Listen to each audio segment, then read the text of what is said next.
নমস্কার, joys cooking চ্যানেলে সকলকে স্বাগত।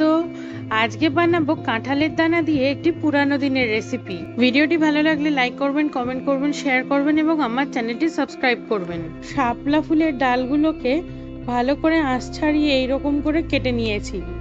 অন্যদিকে কাঁঠালের বীজগুলোকে খোসা ছাড়িয়ে সামান্য হলুদ দিয়ে সেদ্ধ করে রেখেছি। আর চিংড়ি মাছগুলো পরিষ্কার করে ধুয়ে হালকা ভেজে নিয়েছি। তারপর কড়াইয়ে সর্ষের তেল গরম করে তাতে পেঁয়াজ কুচি দিয়েছি। পেঁয়াজটা একটু লাল হয়ে আসলে লঙ্কা চেরা দিয়েছি। পেঁয়াজ আর লঙ্কা ভালো মতো ভাজা হয়ে এসেছে। এই অবস্থায় সেদ্ধ কাঁঠাল দানা দিয়ে স্বাদ মতো লবণ দিয়েছি।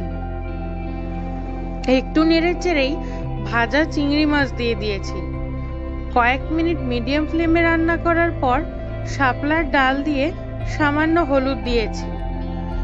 যতক্ষণ না পর্যন্ত শাপলার ডাল সফট হয়ে ভাজা হচ্ছে ততক্ষণ মিডিয়াম ফ্লেমে রান্না করে নিয়েছি।